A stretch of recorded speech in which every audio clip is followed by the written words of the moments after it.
శ్రీమాత్రే నమః. అమ్మతో ప్రయాణానికి స్వాగతం. అందరికీ అమ్మవారి ఆశీస్సులు ఉండాలని మనస్ఫూర్తిగా ఆ తల్లిని వేడుకుంటూ ఈరోజు జ్యేష్ఠ మాసపు శుక్రవారం పరమ పవిత్రమైనటువంటి ఈ కథను భక్తి శ్రద్ధలతో వినండి. సుమారు 500-600 సంవత్సరాల క్రితం తిరువనంతపురం పరిపాలిస్తున్నటువంటి కేరళ రాజుకు నివారణే కానటువంటి రోగం ఏర్పడుతుంది. అతను ఎన్ని వైద్యాలు చేసినప్పటికీ కూడా అతనికి ఉన్నటువంటి వ్యాధి మాత్రం నివారణ కాలేదు. రాజవైద్యం అని అంటూ ఉంటాం కదా! ఆ విధంగా ఎంతగానో చికిత్స చేసినప్పటికీ నయం కాక అతను ఎంతో బాధపడుతూ ఉండేవాడు. అయితే ఒకనాడు రాత్రి భగవానుడినే ప్రార్థించుకుంటూ అలా కొంతసేపు రెప్పవాలుస్తాడు ఆ రాజు. అప్పుడు ఒక స్వరూపం వస్తుంది. కలలో ఆకాశం నుండి భూమి వరకు ఒక పెద్ద రూపం కనిపిస్తుంది. ఆయనతో, "ఓ రాజా! నీకు కలిగినది కర్మవ్యాధి. అంటే జన్మాంతరంలో నువ్వు చేసినటువంటి పాపంలో తీరిపోక మిగిలి ఉన్నటువంటి శేషమే రోగంగా మారింది. దాన్ని నీవు అనుభవించి మాత్రమే తీర్చుకోవాలి తప్ప ఔషధాలచే నయం చేయటం సాధ్యం కాదు. కావాలంటే ఒక పని చేయవచ్చు. నీ ఆకృతితో నువ్వులతో ఒక ప్రతిమను చేసి దాని లోపల పూర్తిగా బంగారాన్ని నింపి అందులో నీ కర్మను, పాపాన్ని, రోగాన్ని ఆవాహన చేసి శక్తివంతుడైనటువంటి ఒక బ్రాహ్మణుడికి దానం ఇవ్వాలి. అప్పుడు కర్మ నిన్ను విడిచిపెట్టి వాడికి అంటుకుంటుంది. అతను మంచి శక్తి కలిగిన వాడైతే రోగాన్ని సంభాళించుకోగలడు. అది ఎలాగైనా అతనికి ఈ విధంగా రోగాన్ని కలిగిస్తున్నందుకు ప్రతీహారంగా అంతటి స్వర్ణాన్ని అతనికి ఇవ్వాలి అని చెప్పాను. లేవగానే ఆ రాజు ఆ విధంగానే నువ్వులతో బింబాన్ని చేసి దానిలో కందిపప్పు వంటివైనటువంటి స్వర్ణపూసలను పోసి నింపిస్తాడు. దాన విషయాన్ని బ్రాహ్మణ మహాజనులకు దాచిపెట్టకుండా తెలియపరుస్తాడు. దానం తీసుకోవడానికి ఎవరూ కూడా ముందుకు రాలేదు. ఇక ఆ రాజు తన కర్మ అనుభవించుకోవాల్సిందేననుకుంటాడు. బంగారానికి కూడా ఆశపడి తన యొక్క మంత్రశక్తిని పణంగా పెట్టడమా? ఒకవేళ మంత్రశక్తి చాలకుంటే మన ప్రాణాన్నే పణంగా పెడుతున్నట్లు అవుతుంది కదా అని బ్రాహ్మణులందరూ కూడా అక్కడి నుండి తప్పుకుంటారు. ఇక ఆ రాజు రోగబాధ తట్టుకోలేకపోతుంటాడు. బయట ఊళ్ళు, బయట రాజ్యాల నుండైనా ఎవరో ఒకరు ఒక్కరైనా రాకపోతారా అని 4 దిక్కులా దండోరా వేయడానికి కొందరు మనుషులను పంపిస్తాడు. ఇందువలన ఆ కేరళ రాజు సంగతి కర్ణాటక రాజ్యానికి కూడా తెలిసిపోతుంది. మంచి మంత్రశక్తి, ధైర్యం కలిగినటువంటి ఒక కన్నడ బ్రహ్మచారి దానం తీసుకోవడానికై ఆ తిరువనంతపురానికి వస్తాడు. అప్పుడు ఆ రాజుకు పట్టరానంత సంతోషం, ఆనందంతో అచ్చుబోసినటువంటి ఆ నువ్వుల బొమ్మను బ్రహ్మచారికి దానం ఇస్తాడు. అప్పుడు ఒక ఆశ్చర్యకరమైనటువంటి ఘటన జరుగుతుంది. బ్రహ్మచారి ఆ ప్రతిమను పరిశీలించి చూడగా అది తన కుడి చేతిని పైకి లేపి బొటన వేలుని, చిటికెన వేలుని మడుచుకొని మిగిలినటువంటి 3 వేలను పైకి చాపి చూపిస్తుంది. రాజు యొక్క పూర్వకాల కర్మశేషం కాలపురుషుడనేటటువంటి మూర్తిగా ఆ ప్రతిమలో ప్రాణప్రతిష్ఠ చేయబడి ఉంటుంది. ఆ కారణంగా అచేతనమైనటువంటి బింబం నిజంగానే ప్రాణం కలిగినటువంటి సచేతన జీవుడిగా మారుతుంది. అది ఈ విధంగా 3 వేళ్లను పైకి చాపి చూపగానే ఆ బ్రహ్మచారి తల ఆడిస్తూ అవన్నీ కూడా వేలు పడవు అని అంటాడు. వెంటనే ఆ బింబం ఉంగరపు వేలును మడుచుకొని మిగిలినటువంటి 2 వేలను మాత్రమే చాపినట్లుగా పెడుతుంది. అవి కూడా వేలు పడవు అంటూ ఆ కన్నడ బ్రహ్మచారి తల ఊపుతాడు. ఇప్పుడు ఆ బింబం మధ్య వేలును కూడా మడుచుకొని చూపుడు వేలును ఒక్కదాన్ని మాత్రమే చూపిస్తుంది. పోతే పోని నీ ఇష్ట ప్రకారమే కాని అంటాడు ఆ బ్రహ్మచారి. ఆ విధంగా అతను నోరు మూసేలోపే ఆ బింబం పరమ సంతోషంతో అతని కాళ్లపై పడి సాష్టాంగ నమస్కారం చేసి నిలబడుతుంది. తరువాత ఆ బింబం కేవలం వట్టి బింబంగా మాత్రమే నిలబడుతుంది. కాలపురుషుడు దానిని విడిచిపెట్టి వెళ్ళిపోతాడు. ఇదేమిటన్నది అర్థం కాక నివ్వెరపోతూ ఉన్నటువంటి ఆ రాజును, ఇతర పరివారాన్ని చూసి ఆ బ్రహ్మచారి ఇలా వివరిస్తాడు. బ్రహ్మచారి పరిశీలించి చూసినప్పుడు, నీకు నా మంత్రజపంలో ఎంతటి ఫలాన్ని ఇస్తే నువ్వు నన్ను బాధించకుండా వెళ్ళిపోతావు అంటూ మానసికంగా ఆ బింబంలో ఉన్నటువంటి కాలపురుషుణ్ణి అడిగాడట. అతను రోజుకు 3 వేళలా చేసేటటువంటి త్రికాల సంధ్యావందనాల ఫలితాన్నిస్తే వెళ్ళిపోయే విధంగా అడుగుతాడు. బింబం 3 వేలను చూపించిందట. అంతటి పెద్ద ఫలితాన్ని ఇవ్వడం వీలు పడదని అతను చెప్పిన మీదట అలాగైతే 3 వేలల్లోని 2 ఫలాన్నైనా ఇవ్వవలసిందని యాచిస్తే ఆ బింబం 2 వేలను చూపిస్తుందట. అది కూడా ఎక్కువేనని అతను బేరమాడతాడు. అందుకే ఆ బింబం ఒకే ఒక వేల సంధ్యావందన ఫలాన్ని అడిగిందట. దానినే పోతే పోనిమ్మంటూ అతను దత్తం చేయగా భయంకరమైనటువంటి కర్మశేషం సమూలంగా పోతాను అంటూ అతనికి దండం పెట్టి పరుగెడుతూ అక్కడి నుండి వెళ్ళిపోయింది. పద్ధతిగా గాయత్రి మంత్రాన్ని చేస్తే దానికి ఎంతటి శక్తి ఉంటుందని దీని నుండి తెలుసుకున్నటువంటి ప్రజలందరూ కూడా ఆ శుద్ధమైనటువంటి బ్రహ్మచారిని ఎంతో పొగుడుతారు. రాజుకు పూర్వం బలిచక్రవర్తి నుండి దానం తీసుకోవడానికి వచ్చినటువంటి వామన బ్రహ్మచారే నేడు ఈ విధంగా వచ్చి తన వ్యాధిని నివారణ చేశాడా అని అనిపించిందట. ఇదంతా కూడా త్రికాలాలలో చేసేటటువంటి సంధ్యావందన ఫలితంగా, గాయత్రి మంత్రజప ఫలితంగా సాధ్యమైందని ఆ రాజుకు అర్థమవుతుంది. పూర్వం హిమాలయ పర్వతాలలో ఒక చక్రవాక పక్షి ఉండేది. అది ప్రతిరోజు కూడా ఉదయాన్నే ఆహారం కోసమై తన నివాసాన్ని విడిచిపెట్టి ఆకాశ మార్గాన అలా అలా పయనిస్తూ ఎన్నెన్నో దేశాలను దాటుకుంటూ కాశీ నగరానికి వచ్చి చేరుకుంటుంది. అంత దూరం ప్రయాణించి మిట్ట మధ్యాహ్న సమయానికి ఆ యొక్క చక్రవాక పక్షి కాశీలో ఉన్నటువంటి అన్నపూర్ణాదేవి మందిరానికి చేరేసరికి దానికి బాగా ఆకలి వేస్తుంది. ఆ ఆకలి తీర్చుకోవడం కోసం అన్నపూర్ణాదేవి మందిరం చుట్టూ అక్కడ పడి ఉన్నటువంటి మెతుకులను ఏరుకొని తింటూ పొట్ట నింపుకుంటుంది. అలా మెతుకులను ఏరి తినేందుకు దానికి తెలియకుండానే అది గుడి చుట్టూ ప్రదక్షిణ చేస్తుంది. అలా చాలా కాలం గడుస్తుంది. కాలాంతరంలో ఆ యొక్క చక్రవాక పక్షి ఆయువు తీరి మరణిస్తుంది. ఇతర పక్షులలాగా మరణానంతరం కూడా నరకయాతనలేవీ పడకుండా నేరుగా స్వర్గానికి చేరుకుంటుంది. 2 కల్పాల పాటు స్వర్గంలో ఆ పక్షి భోగాలను అనుభవిస్తుంది. ఆ తరువాత భూలోకంలో ఒక రాజుగారి ఇంట మగ శిశువుగా ఆ యొక్క చక్రవాక పక్షి జన్మిస్తుంది. పెద్దలు ఆ శిశువుకు బృహద్రథుడు అని పేరు పెడతారు. పెరిగి పెద్దవాడైనటువంటి ఆ రాకుమారుడికి పెద్దరాజు రాజ్యాభిషేకం కూడా చేస్తాడు. బృహద్రథుడికి త్రికాలజ్ఞత ఉండేది. భూత భవిష్యత్ వర్తమానాలు ఆయన కళ్ళెదుట ఎప్పుడూ కూడా కనిపిస్తూ ఉండేవి. ఇక బృహద్రథుడు ప్రజారంజకమైనటువంటి పరిపాలకుడుగా గొప్ప పేరు తెచ్చుకుంటాడు. యజ్ఞ యాగాది క్రతువులు చేస్తూ ఉత్తముడిగా పెద్దలందరి చేత ప్రశంసలను అందుకుంటాడు. వీటన్నిటితో పాటు బృహద్రథుడికి పూర్వజన్మ జ్ఞాపకాలుండేవి. అతని యొక్క త్రికాలజ్ఞత, పూర్వజన్మ శృతి లాంటివి ఆనాట ఈనోట ప్రజలందరికీ కూడా చేరుకుంటాయి. గొప్ప గొప్ప మునులందరూ సైతం ఆ రాజుగారి యొక్క మహత్తర శక్తికి ఆశ్చర్యపోతూ అసలు అంతటి శక్తి ఆయనకు ఎలా కలిగిందో, ఎలా వచ్చిందో తెలుసుకోవాలని ఎంతగానో ఉత్సాహపడుతూ ఉండేవారట. అలాంటి మునులలో కొందరు పెద్దవారు కాస్త ధైర్యం చేసి ఒకనాడు రాజుగారి దగ్గరకు బయలుదేరతారు. మునులందరి రాకను గమనించినటువంటి బృహద్రథుడు తాను రాజుననేటటువంటి అహంకార భావాన్ని కొంచెమైనా కూడా మనసులో పెట్టుకోకుండా ఆ మునులకు ఎదురు వెళ్ళి వారికి నమస్కరించి వారిని పూజించి అతిథి సత్కారాలను చేసి ఉచితాసనాలను సమర్పించి వారిని సత్కరిస్తాడు. యోగక్షేమ పరామర్శలు అయ్యాక మునులు బృహద్రథుడికి త్రికాలజ్ఞత, పూర్వజన్మ శృతి ఎలా కలిగాయో చెప్పమని అడుగుతారు. అందుకు బృహద్రథుడు ఎంతో ఆనందంగా వినయంగా మునులతో, ఓ మహర్షులారా, అందులో పెద్ద రహస్యం ఏమీ లేదు. తాను ఆ శక్తుల సాధన కోసం ప్రత్యేకించి చేసినటువంటి యజ్ఞ యాగాలు కానీ క్రతువులు కానీ ఏమీ లేవని చెప్పుకొస్తాడు. ఆ మాటకు మునులందరికీ కూడా విపరీతమైనటువంటి ఆశ్చర్యం కలుగుతుంది. వారి ఆశ్చర్యాన్ని గమనించినటువంటి బృహద్రథుడు మరలా ఈ విధంగా చెప్పసాగాడు. ఓ మునులారా, గత జన్మలో నేను ఒక చక్రవాక పక్షిని. ఆహార ఆహార అన్వేషణలో నాకు తెలియకుండానే కాశీ మహానగరంలో ఉన్నటువంటి అన్నపూర్ణాదేవి మందిరానికి ప్రదక్షిణం చేశానని చెబుతాడు. ఆ ఫలితమే తనకు ఎంతో పుణ్యాన్ని చేకూర్చిపెట్టి 2 కల్పాల పాటు స్వర్గ సుఖాలను అనుభవించే విధంగా, అలాగే చక్కగా అనుభవించి ఈ జన్మలో మహారాజ యోగాన్ని కూడా కలగజేసిందని చెబుతాడు. తనకు లభించినటువంటి శక్తులు, భోగాలు అన్నీ కూడా కాశీ అన్నపూర్ణాదేవి మందిరానికి చేసినటువంటి ఆ యొక్క ప్రదక్షిణల యొక్క ఫలితమేనని చెప్పి జగదాంబ అయినటువంటి ఆ అన్నపూర్ణాదేవికి అంతటి మహత్యం ఉందని చెప్పి బృహద్రథుడు మనులందరికీ కూడా తెలియజేస్తాడు. కాశీ అన్నపూర్ణ విశ్వేశ్వర స్వామి వారి ఆలయ దర్శనం, అలాగే ఆ ఆలయ యొక్క ప్రదక్షిణ నమస్కారాలు ఎంతో విలువైనవి. కాశీ నగరంలో ఉన్నటువంటి అన్నపూర్ణాదేవి కానీ లేదంటే విశ్వేశ్వర స్వామి వారి గుడి చుట్టూ చేసినటువంటి ప్రదక్షిణల ప్రభావం ఎంత గొప్పదో ఈ కథ ద్వారా మనం తెలుసుకున్నాం. ఇక ఈ శుక్రవారం నాడు మహాలక్ష్మీదేవి లీలల గురించి తెలుసుకుందాం.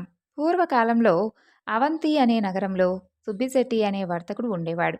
స్వతహాగా లోభత్వంతో ఉండేటటువంటి ఆ సుబ్బిశెట్టి ఎవరికీ కూడా ఎప్పుడూ ఎలాంటి సహాయము చేసేవాడు కాదు. వారు ఎంతటి ఆప్తులైనా కూడా, వారెంతటి కష్టంలో ఉన్నా ఏమాత్రం అతను అయితే ధన సహాయం చేసేవాడు కాదు. అతనికి ఉన్నటువంటి లోభత్వాన్ని చూసినటువంటి వారందరూ కూడా అతన్ని ఎప్పుడూ కూడా ఈసరించుకుంటూ ఉండేవారు. ఆ ఊరి దేవాలయంలో ఉత్సవాలు జరిగినప్పుడు వర్తకులందరూ ఎంతో సొమ్మును దానంగా ఇచ్చేవారు. కానీ సుబ్బిశెట్టి మాత్రం చాలా కొద్ది సొమ్ము మాత్రమే, అది కూడా వారిని విసుక్కుంటూ ఇచ్చేవాడు. అతని లోభత్వం భార్య, వారికి ఉన్నటువంటి ఇద్దరు కుమార్తెలకు కూడా ఎప్పుడూ బాధ కలిగించేలా ఉండేది. అలా కొంతకాలానికి వారి కుమార్తెలకు వివాహాలు జరిగి వారి దారిన వారు వెళ్ళిపోతారు. వయసు మీద పడుతుంది కదా! ఇక తీర్థయాత్రలకు తీసుకొని వెళ్ళమంటూ భార్య సుమతి సుబ్బిశెట్టిని ఎప్పుడూ ప్రాధేయపడుతూ అడిగేది. అదంతా చాలా ప్రయాసాలతో కూడినటువంటి పని. ఇక్కడి నుండే నమస్కరిస్తే సరిపోతుందిలే అంటూ భార్యను కసురుకుంటూ ఉండేవాడు సుబ్బిశెట్టి. అలా రోజులు గడుస్తూ ఉండగా భార్య సుమతికి ఏదో తెలియనటువంటి వింత రోగం వస్తుంది. పగలంతా చక్కగా ఉండే మనిషి సాయంత్రం కాగానే విపరీతమైనటువంటి కాళ్ళ నొప్పులొచ్చి ఎటూ కదలలేకపోయేది. బాధతో విలవిలలాడుతూ ఉండేది. భార్య అంత బాధపడుతున్నా సుబ్బిశెట్టి మాత్రం ఆమెను ఏ వైద్యుడి వద్దకు తీసుకుని వెళ్ళేవాడు కాదు. మందులకు చాలా వ్యయం అవుతుందని ఆమెను కసురుకుంటూ ఉండేవాడు. రోజు రోజుకు సుమతి బాధ ఎక్కువ అవుతూ ఉండేది.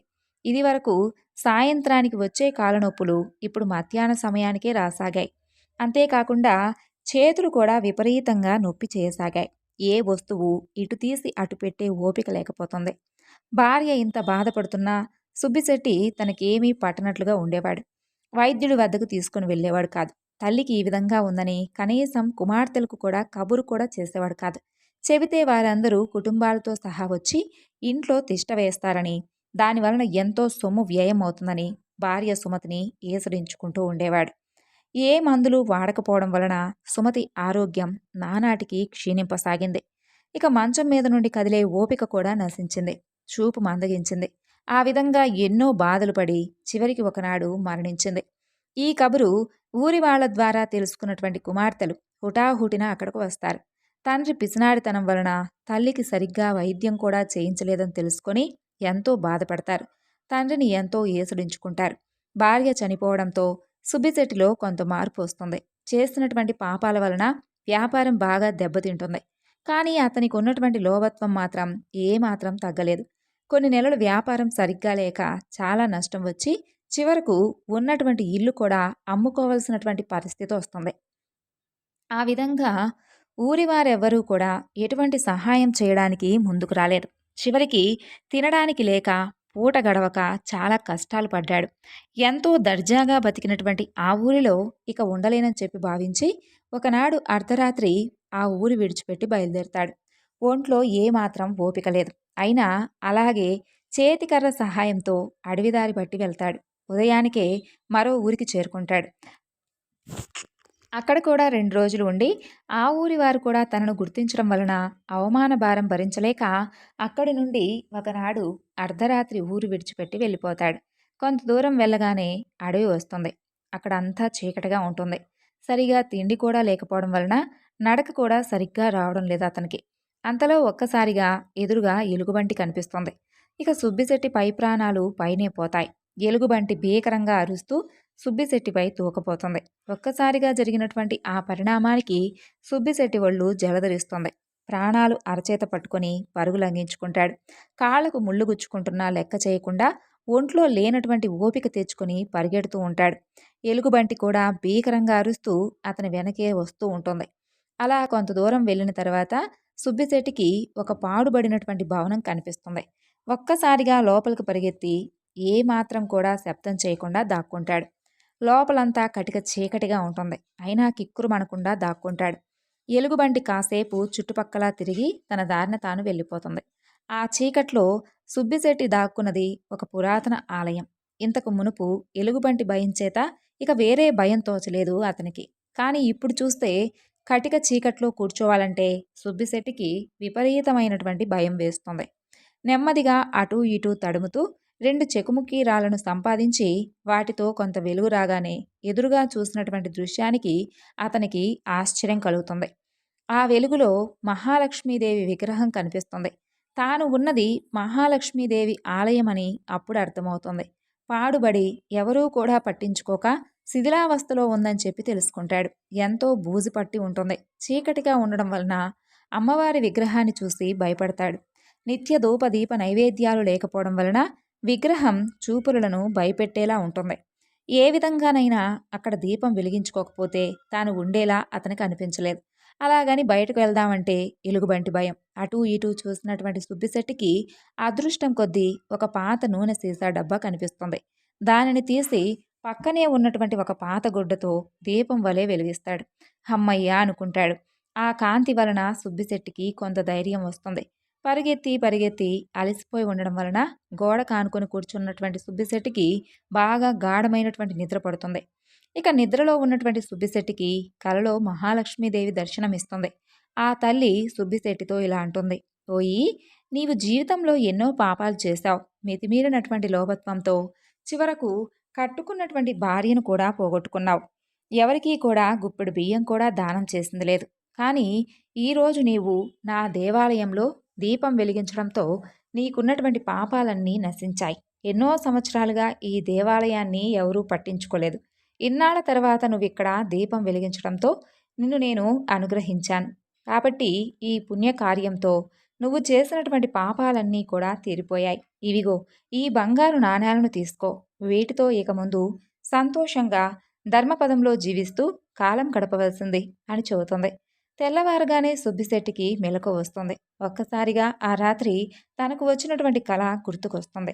ఆ తల్లి కలలో దర్శనమిచ్చినందుకు ఎంతో ఆనందం కలుగుతుంది. సుబ్బిశెట్టి తాను చేసినటువంటి తప్పులకు ఎంతో పశ్చాత్తాపడతాడు. తన భార్యను చేజేతులా పోగొట్టుకున్నందుకు ఎంతో బాధపడతాడు. అలా పశ్చాత్తాపడుతూ ఉండగా ఎదురుగా ఒక పళ్ళెంలో బంగారు నాణాలు కనిపిస్తాయి. తనకు వచ్చినటువంటి కల నిజమేననుకుంటాడు. ఆహా, తన భాగ్యం ఏమని చెప్పుదును? మహాలక్ష్మీదేవి తనను అనుగ్రహించిందని చెప్పి తెలుసుకొని ఆ నాణాలను కళ్ళకద్దుకొని చక్కగా వాటిని తీసుకొని మరునాడే తన ఊరికి బయలుదేరి వెళ్తాడు. కొంత సొమ్ముతో మరలా వ్యాపారం మొదలుపెట్టి కొద్ది కాలంలోనే ఎన్నో లాభాలను అతను గడిస్తాడు.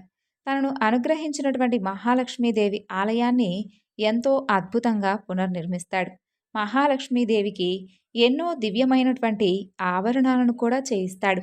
నిత్య పూజలకు, ధూపదీప నైవేద్యాలకు కొంత సొమ్మును కేటాయించి అక్కడ ఆచారులను కూడా వియోగిస్తాడు. అలా బ్రతికి ఉన్నంత కాలం తోటి వారందరికీ కూడా చక్కగా సహాయపడుతూ ఉన్నంతలో దాన ధర్మాలు చేస్తూ ఆనందంగా జీవించి చివరికి ముక్తిని పొందాడు సుబ్బిశెట్టి. లక్ష్మీనారాయణుల యొక్క అన్యోన్యత వర్ణింపవలసింది కాదు. ఒకరిపై ఒకరికి పంచప్రాణాలు. ఆ జగన్మాత ఏ విషయానికి నొచ్చుకోకుండా, ఏ మాత్రం కష్టపడకుండా ఉండేలా ఆ శ్రీమన్నారాయణుడు ఆ తల్లిని ఎప్పుడూ కూడా కనిపెట్టుకునే ఉండేవాడట. ఆ జగన్మాత కూడా స్వామివారి హృదయంలోనే నివసిస్తూ ఎప్పుడూ కూడా స్వామిని వెన్నంటే ఉండేది. తన నాథుడికి ఎల్లవేళలా సపర్యలు చేస్తూ స్వామితోనే ఉంటుంది. వారి అన్యోన్యత లోగానికే ఆదర్శం. అటువంటి ఆ మహాలక్ష్మి తల్లి సుబ్బిశెట్టిని ఏ విధంగా అనుగ్రహించిందో ఈ కథ ద్వారా తెలుసుకున్నాం కదా. ఇప్పుడు మరొక చక్కని కథ గురించి తెలుసుకుందాం. పూర్వం త్రిలింగ అనే దేశంలో కృష్ణవర్మ అనే మహారాజు ఉండేవాడు. కృష్ణవర్మ భార్య సుకన్యాదేవి బాగా సాత్వికురాలు. ఇద్దరూ కూడా పరమ విష్ణు భక్తులు. అయితే కృష్ణవర్మ దేశాన్ని ప్రజారంజకంగా పరిపాలిస్తూ ప్రజల యొక్క సంక్షేమమే తన సంక్షేమంగా భావించేవాడు. ప్రతి 2 సంవత్సరాలకు ఒకసారి తిరుమల యాత్ర చేస్తూ కొండపై ఉన్నటువంటి శ్రీనివాసుని దర్శించి తరువాత తిరుచానూరులో ఉన్నటువంటి అలివేలు మంగమ్మను కూడా దర్శించుకునేవాడు. మంది మార్బలం వెంటరాగా ఆ యాత్ర 1 రోజుల పాటు సాగేది. అలా జరుగుతూ ఉండగా ఆ సంవత్సరం కూడా కృష్ణవర్మ ఎంతో వైభవంగా బయలుదేరి తిరుమలకు చేరుకుంటాడు. ఆనంద నిలయంలో ఉన్నటువంటి స్వామిని దర్శించి కొండపై 4 రోజులుంటాడు. ఇక కొండ దిగి తిరుచానూరుకు వెళ్ళి అలివేలు మంగమ్మను దర్శించుకోవాల్సి ఉండగా తన పొరుగురాజు 1 వారం రోజుల పాటు తన దేశంలో అతిథిగా గడపడానికి వస్తున్నాడని భటుల ద్వారా వర్తమానం అందుతుంది. అలా అందిన వెంటనే బయలుదేరడానికి సన్నద్ధమై తిరుచానూరు అమ్మవారిని మరొకసారి దర్శించుకోవచ్చులే అని అనుకుంటాడు. ఆ విషయం తెలుసుకున్నటువంటి భార్య సుకన్యాదేవి మహారాజుతో ఇలా అంటుంది. ఓ మహారాజా, ఆ తల్లి అనుగ్రహంతోనే కదా మనం ఇలా సంతోషంగా ఉండగలుగుతున్నాం. ఆ తల్లి అనుగ్రహం వల్లనే మనకు సర్వ సౌభాగ్యాలు, సర్వ ఐశ్వర్యాలు లభించాయి. ఈ విషయం మీకు గుర్తులేదా? ఎలాగైనా ఆ తల్లిని దర్శించుకునే వెళ్దాం అని చెబుతుంది. అందుకు మహారాజు, సుకన్య, నీ మనసు గురించి నాకు తెలియదా? మనం వెంటనే వెళ్ళాలి. అని చెబుతాడు. అంతటితో ఆగకుండా చిరునవ్వు నవ్వుతూ ఇలా చెబుతాడు. అవతల పొరుగురాజు వచ్చేటప్పటికి మనం నగరంలో లేకపోతే బావుండదు.